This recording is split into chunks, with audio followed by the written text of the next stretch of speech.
UT Martin's 5-1, starting four seniors. You're without Isaiah. How surprised are you by all this? Well, there's some of you that know me well enough. We try to play all kind of different teams that do different things, whether it's Princeton offense, whether it's playing fast, whether it's shooting 33s, whether it's all pick and roll. What Martin plays is zone. They play all kind of different zones, 2-3s, 1-3-1s, 1-2-2s. Normally they will press different ways. They went to Mississippi, and I'm just going to tell you now, they had the ball down one 3 times in the last minute with the chance to beat them at Mississippi. So they got our best today. And the way we moved the ball, look, I kind of like coaching against zone. And I want my team to feel like if someone plays a zone, that's a good thing. Let's go do this. Michael made shots. Malik has just gotten better each week. It's crazy. Now he's not just shooting threes. Now he's runners to the rim. He's pulling up. He's, so there was some good stuff there. De'Aaron looked a little bit tired today. I don't know why. 4 turnovers. That's just not normal for him. He had a bunch of balls pop out of his hands, and so these games came at us pretty fast. So.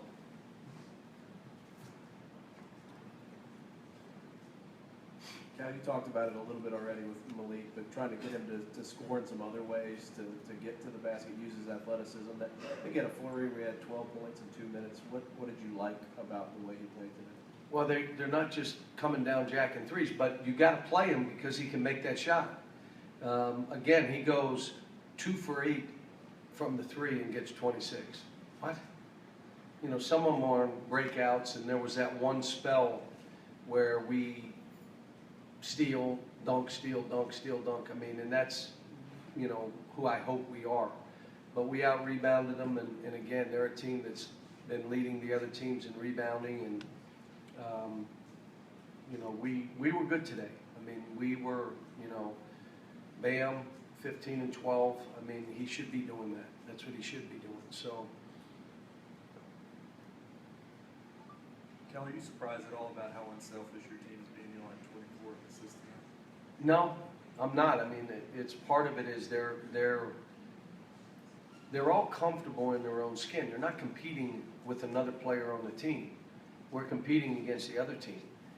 The greatest thing about coaching here, minutes and shots really don't matter. If you're a player here, we've had guys that took the 5th most shots, be the number 2 pick, the 7th most shots, number 6 pick.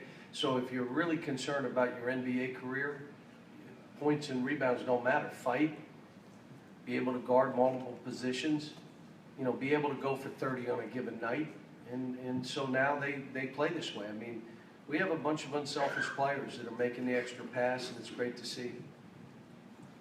Coach, Michael Mulder, 4 for 5 from 3 today. It raises his season average to 50% from behind the arc, which is prolific. I know that you mentioned his defense or lack thereof is the reason why he's not getting extended minutes. Are you considered softening your position on that, considering how well he shot the ball? 15 to 20 minutes every game for us, I'd be ecstatic. Again, rebounding, he had a couple steals. He played good today. And now I just keep on him. Like, I can leave you in there if you're defending and rebounding. I can leave you in. You don't have to make every shot. And we don't expect anybody to. But it was good to see him make those. It was good to see him, you can't play timid here. Not here. I mean, even you look at them. When I called a timeout, I think we were up 5 or 6, 4, 3, whatever it was. They believed they were good enough to play. Every team we play comes in there, and they go nuts. It's can you sustain it by guarding? Can you get 5, 7, 8 stops in a row? And if you have a player on the court that breaks down defensively over and over and over, you can never get that run. So he can't be in. It's not me being mean. It's just being truthful. I'm on Wenyon right now. Right now, Wenyon, when they grab the ball on him, they're straight line driving. We can't help a straight line drive. If you make him go wide of you, we can help you. But when he goes by you like that, we're fouling, or he's making a layup.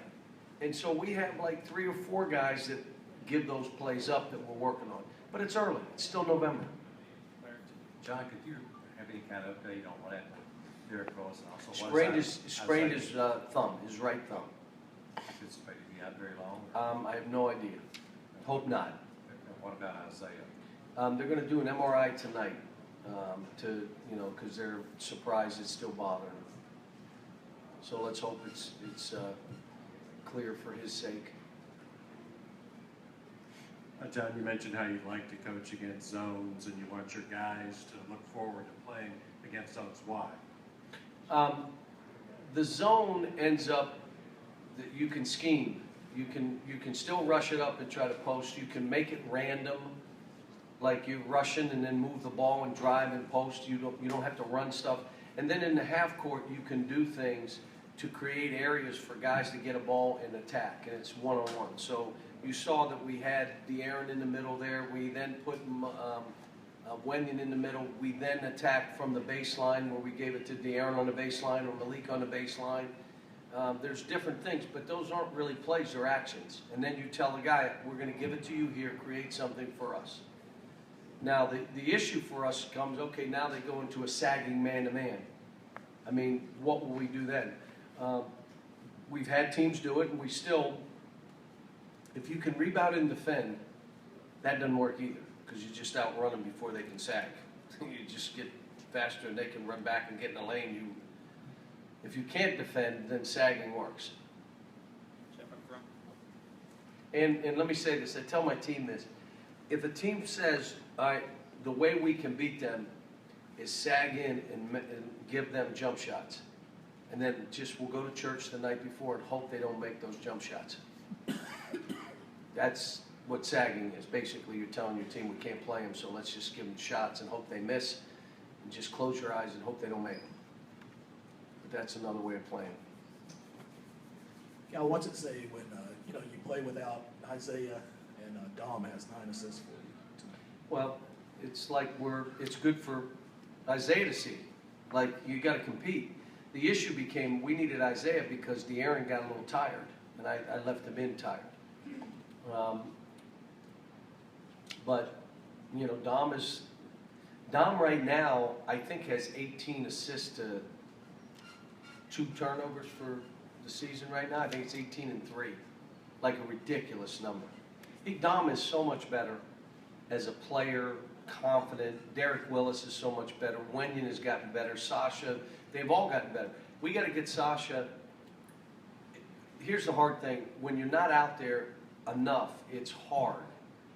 And Bam deserves to be out there because he defends and he rebounds. I mean, it has nothing to do, if the guy in front of you can really, really guard and defend, it's hard to say, well, just give me time. Well, whose time?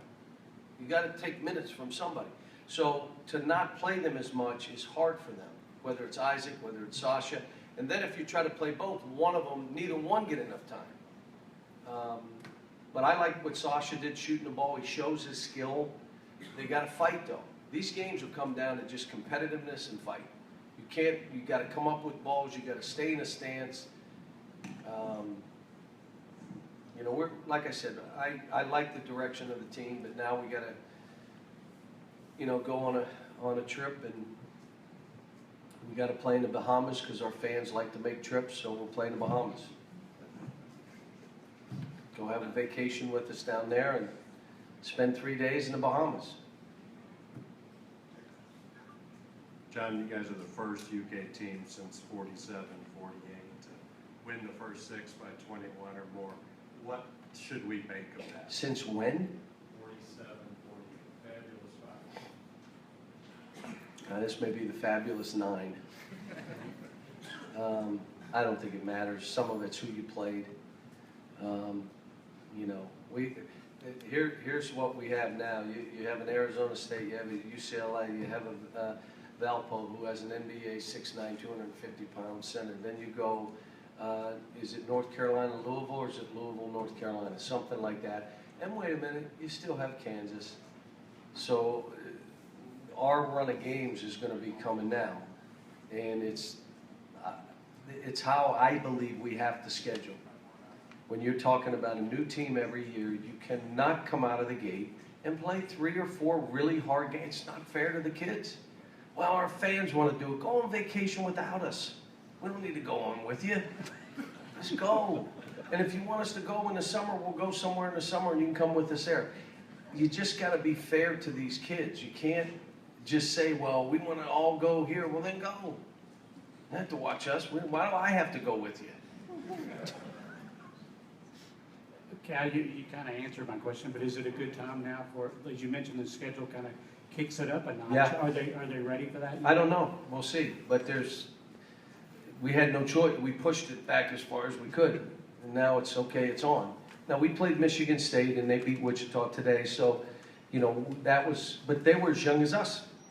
Now we're going to be playing, and this team was a veteran team today. They had juniors and seniors and they played zone. So there's a lot of good stuff. But now, all these games coming up, veteran teams. Maybe a young guy sprinkled in, but guys that have played on there for the last 2 to 3 years. I mean, I looked at Carolina, wow, they're really good. Like, they are really good. They can play fast and they can play in the half court. And again, I only watched about 7-8 minutes of the game, and then I couldn't. I started sweating, so I had to turn it off. But I mean, they're really good. Kansas's guards are really good. I mean, Louisville's playing hard and scoring and doing stuff, and we just, Arizona State. I mean, come on. I mean, they're not afraid of us, and we're going down there to play. And so we got a tough road. Valpo, I'm telling you, Valpo, we're going to play a kid that you need to come to the game to watch this kid play. He's that good. So, tough road ahead. Anything else? I'm over here. John, you talked earlier about playing positionless basketball. Does this team personify that more than any of your other teams you've coached? Well, you can say that because you're watching Bam guard guards and saying, "Oh my gosh, this guy's guarding a point guard, and the guy can't get by him, and then he blocks it. Oh my gosh." That's what positionless is. That you can all guard every position. Guys are skilled enough to pass. You look at every guy on my team; they can all pass. I mean, there's not a guy that you say, "Well, that guy has no skill." They're all skilled, big. You had to love Sasha making shots because then you say, "Oh my gosh, he's 6'10" and he can shoot." And the issue for us becomes they get antsy at times. And what I love about Malik right now, he went from being an antsy player to being a comfortable player on the court. So he's still playing fast, but he's never out of control. Would you say? He now is starting to drive the ball and shoot runners. It just takes time, and you got to keep talking about it. You got to keep stopping him in practice. No. Then when he does it right, you got to stop and affirm. That's what we want right there. Like today, I just told him he was really good today. Like, holy cow. Like, okay, how do we just keep building? And it's the same with De'Aaron. I mean, he just does so many other things. Last year when Tyler wasn't making shots, we really relied on him to have to make shots. Like, if he didn't, we didn't have enough other guys that could make shots. Now, De'Aaron can miss a bunch of shots and start getting comfortable shooting, and we're still fine. You got a bunch of other guys that can make shots that we did not have a year ago. So you like your team? I love this team. All right, thanks everyone. We got Bam done.